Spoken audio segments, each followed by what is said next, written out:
You're known as the Uber hawk, but some people disagree. And, they're saying that you're reading the RBA stats wrong.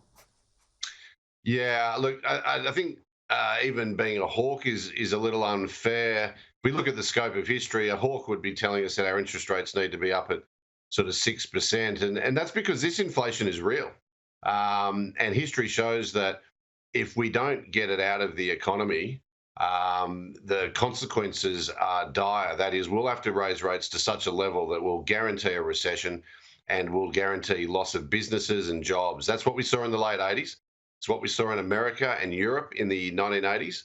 And we just don't want to go there. So, look, I'm still with the RBA on this idea of a narrow path, and my call for a couple more rate hikes, which is just a forecast. Hopefully we don't have to go there, but is all about staying on that trajectory.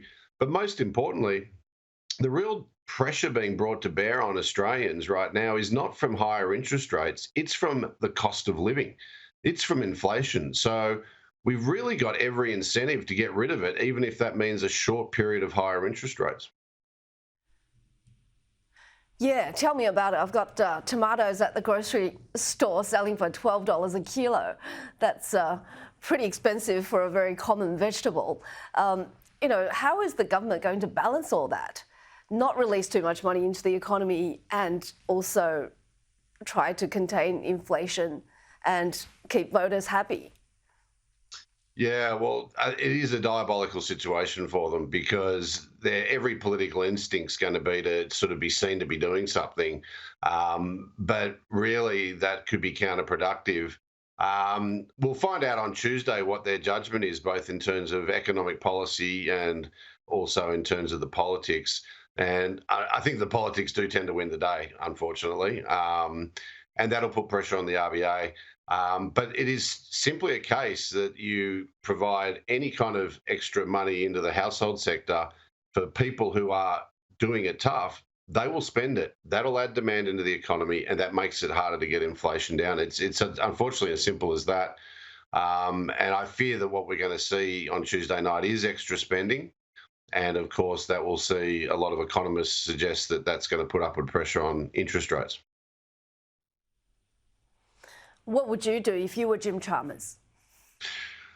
Look, my view for this, and I've been talking about this for a couple of years, is that they needed to take this inflation problem more seriously earlier, and they needed to make a lot of tough decisions earlier and really cut back. But the problem is for most economists, not just the government, but the Treasury, the RBA, bank economists, have underestimated the resilience of the economy and thought that it was going to slow down or even go into recession after rate hikes, and the government therefore shouldn't really cut back too much.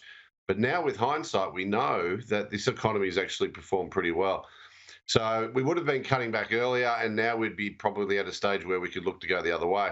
What would I do right now? I would stick to what they're doing, and I just would have to grin and bear it, not add extra money into the economy. And if it did slow later in the year or early next year, then you can announce new measures ahead of the election. Okay, good call. Hope Jim's watching. Thanks so much for your time. That was Thanks, Warren Hogan from EQ Economics. Great speaking to you.